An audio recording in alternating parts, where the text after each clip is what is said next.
o homem é uma alma ou ele tem uma alma? E essa alma, ela morre com o corpo ou ela sobrevive à morte do corpo? É sobre isso que falaremos nesse vídeo. Em Mateus capítulo 10, versículo de número 28, Jesus disse: "E não temais os que matam o corpo, e não pode matar a alma. Temeis antes aquele que pode fazer perecer no inferno a alma e o corpo." Com base nessa fala de Jesus, nós observamos que o homem não é uma alma, mas que ele tem uma alma. Pois Jesus disse que alguém pode matar o corpo, mas não pode matar a alma. Se o homem fosse uma alma, quando esta pessoa morresse, a sua alma também morreria. No entanto, Jesus disse que alguém pode matar o corpo, mas não pode matar a alma.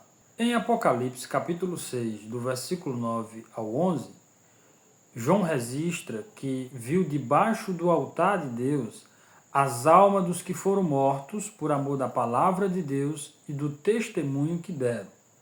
Mais uma vez, a Bíblia comprova que o homem não é uma alma, e sim que ele tem uma alma.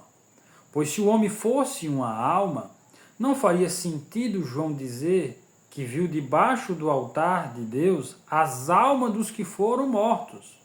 Ora, se eram as almas dos que foram mortos, entende-se que eles foram mortos, os seus corpos, porém as suas almas estão debaixo do altar de Deus, consciente, pedindo que Deus fizesse justiça por causa do sangue deles que foram derramados. E não estavam tristes, nem com mágoa no coração. Essa é uma tática daqueles que negam a imortalidade da alma para descredibilizar. Desafirma que nós defendemos que as pessoas que estão nos céus estão com mágoa, estão com ressentimento, estão tristes. Não, o versículo de número 11 foi dito a elas que repousassem um pouco de tempo até que se completasse o número dos seus conservos e de seus irmãos que haviam de ser mortos como eles foram mortos. Ou seja, foi dito a eles que repousassem. Em Apocalipse capítulo 20, do versículo 4 ao 6, é narrada a ressurreição daqueles que foram mortos por amor da palavra de Deus e do testemunho que deram. O versículo 4 está escrito assim: "E vi tronos, e assentaram-se sobre eles, e foi-lhe dado o poder de julgar. E vi as almas daqueles que foram degolados pelo testemunho de Jesus e pela palavra de Deus, e que não adoraram a besta, nem a sua imagem, não receberam o sinal em suas testas, nem em suas mãos, e viveram e reinaram com Cristo durante 1000 anos." Essas pessoas aqui são aquelas que passaram pela grande tribulação, não aceitaram a marca da besta, não aceitaram adorar a imagem da besta, e elas foram mortas pelo anticristo. Só que, enquanto seus corpos foram mortos na terra, as suas almas apareceram no céu, como eu já mencionei, Apocalipse capítulo 6, versículo 9 ao 11.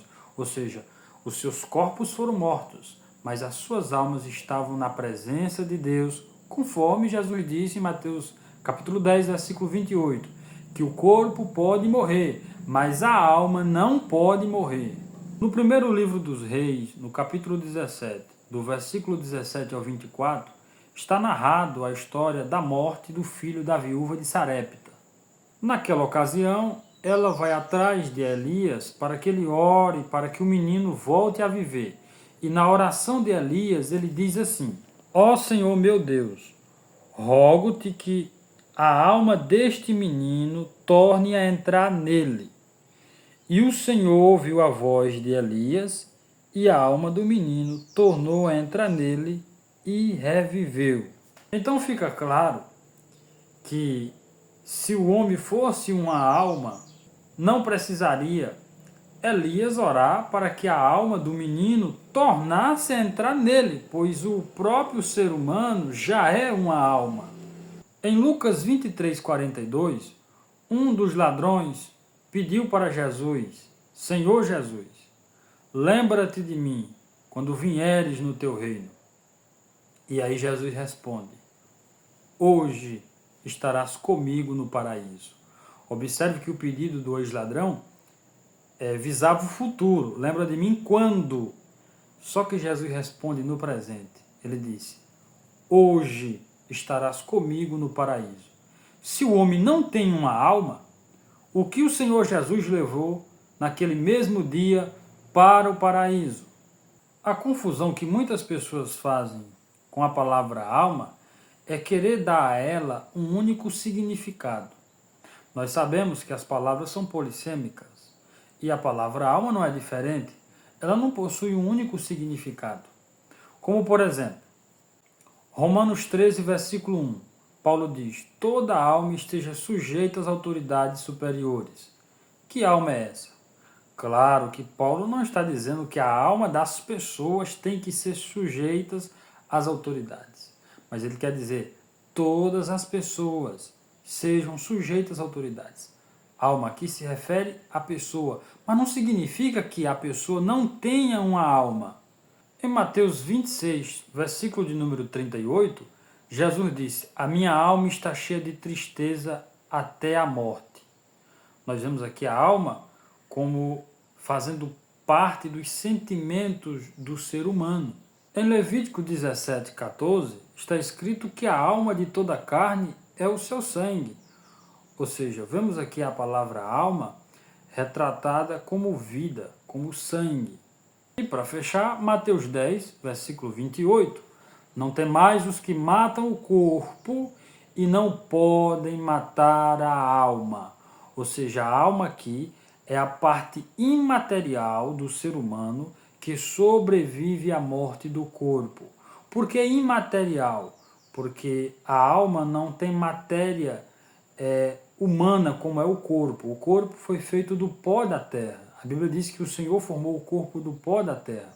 Porém, a alma ela não tem matéria humana. A alma é feita de uma substância espiritual, imaterial, a qual não pode morrer, porque foi o Senhor Jesus Cristo que disse que a alma não pode morrer. E eu demonstrei aqui, com vários exemplos bíblicos, que a pessoa pode morrer, mas a sua alma não pode morrer.